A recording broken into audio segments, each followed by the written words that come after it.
Welcome back to the BookEnds YouTube channel. Today we are talking about genres. First of all, we're a little rusty. It's been a long time. We are, Summer vacations and whatnot. and we literally just spent more than an hour chatting. Right. So bear with us. So we're in a good mood. We're in good mood. Yeah, exactly. You're getting a happy video. But today we're talking about genres and specifically the things that are not genre.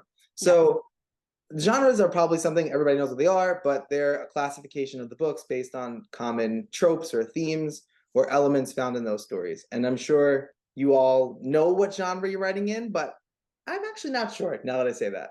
Well, and it's also, I think things like Amazon complicate it, right? Because they list like the categories The that most specific things ever. yeah, right. Like people with blue hair who live in like Oklahoma City is like a classification.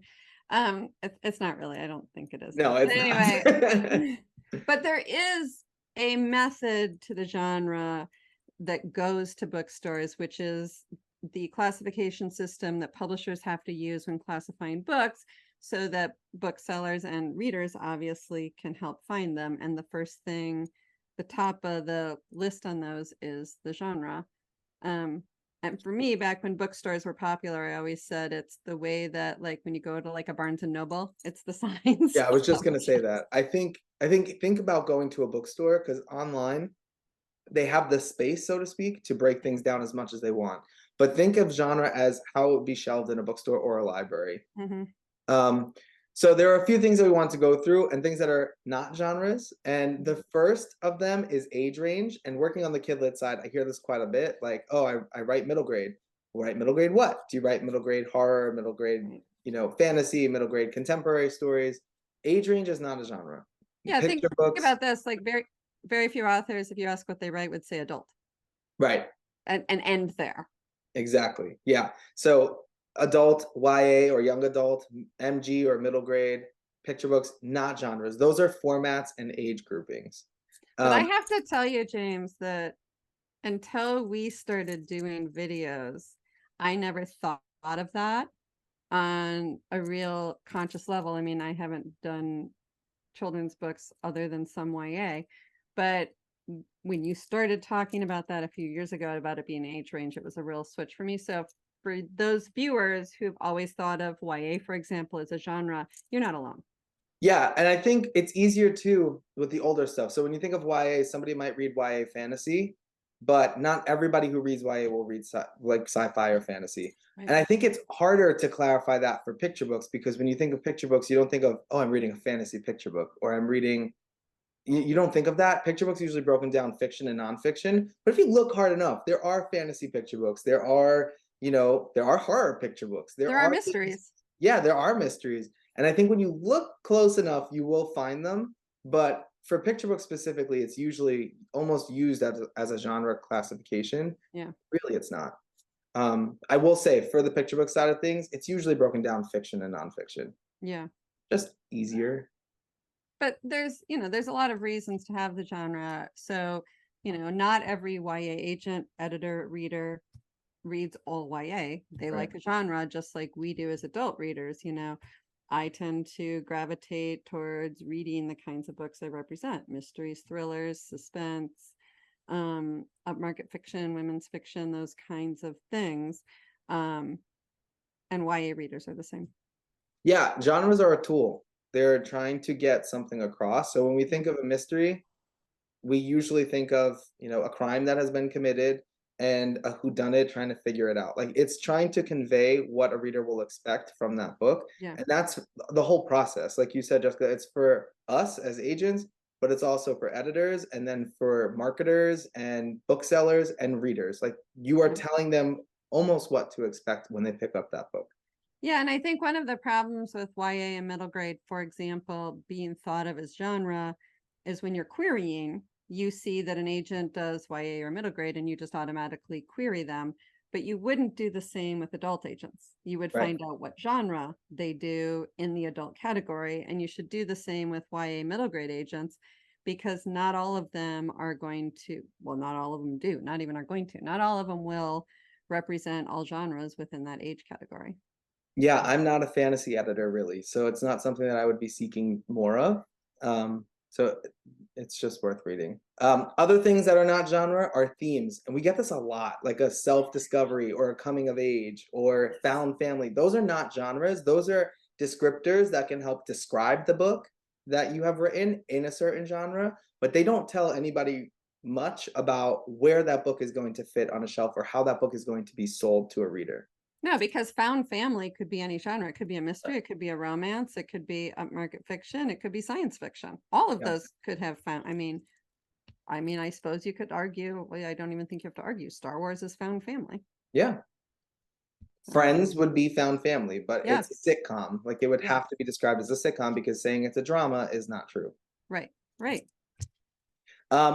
And our last little not a genre is a specific element of the book. And this is actually a good one that I never really caught, but I would actually say in movies, I would say it's a genre, but adventure or action, those are not genres, so to speak, because all stories can have adventure. But in movies, I would say it is a genre.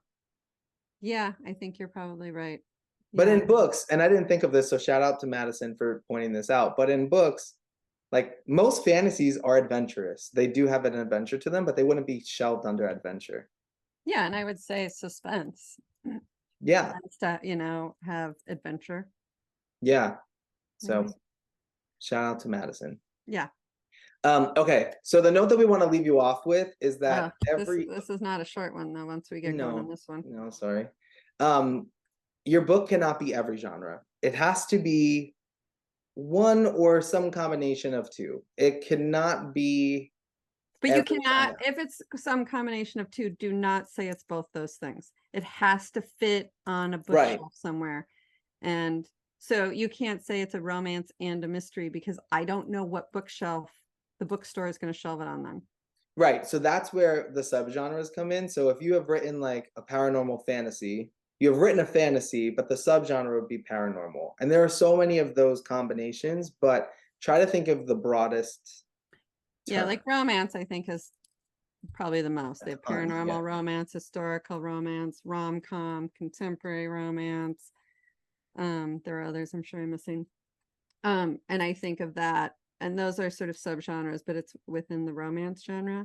I actually got a query very recently where the author said about their book that it can't be contained within any one genre. And I thought, well, then you can't find any one reader. So, I mean, I would say that almost, not all, many books cross genres. They, Especially now. I feel like it's super common now.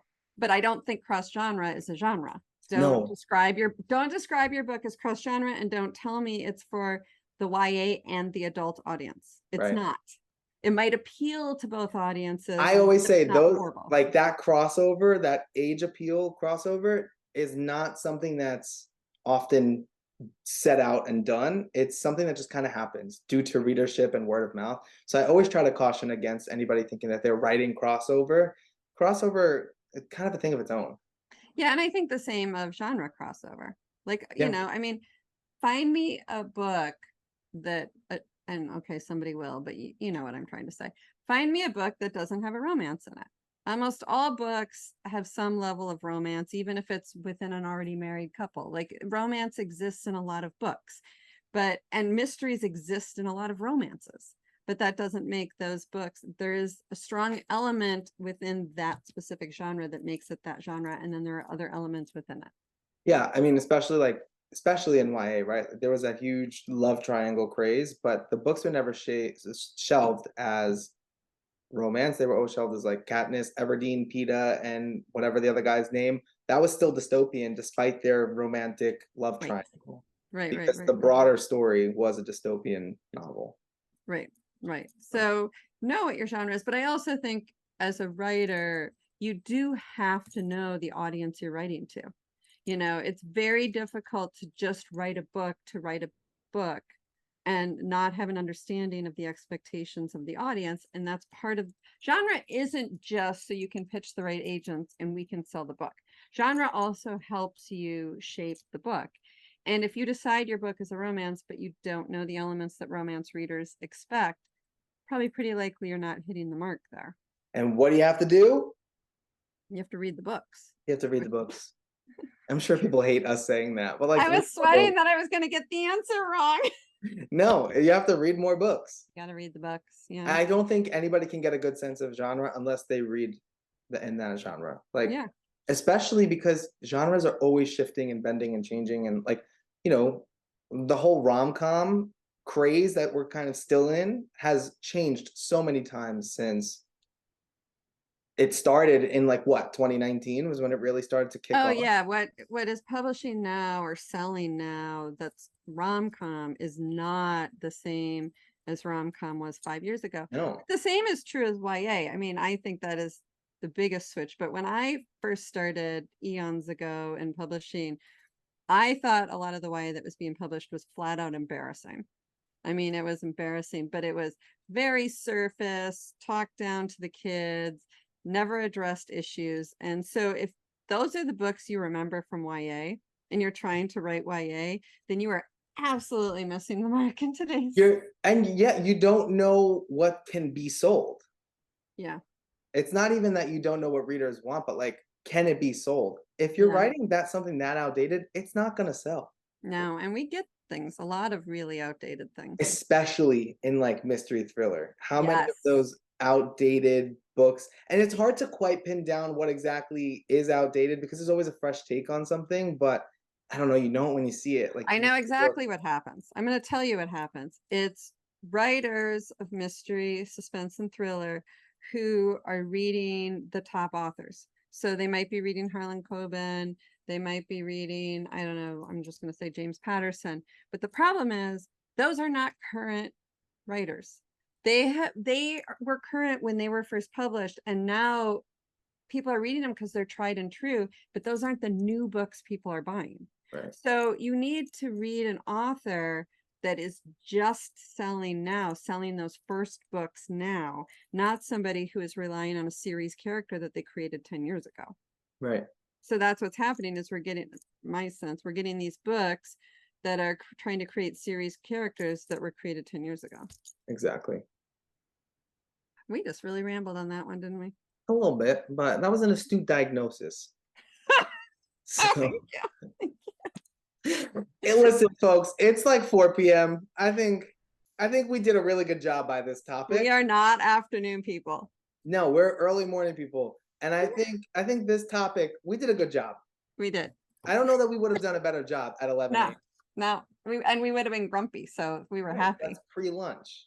We do have a couple, though, queued up, which I'm excited about, that came from questions from viewers. So keep those questions coming because we do have a list that we're going to address moving forward. Yes. And in the meantime, don't forget to like and subscribe so we can see you back here next week. Hopefully we're a lot more refreshed and on our game. Yeah. Maybe. It will be clarity. Does it really matter? Does clarity matter? Can we just have fun? That's true. All right. Well, thanks for watching. Bye, everyone.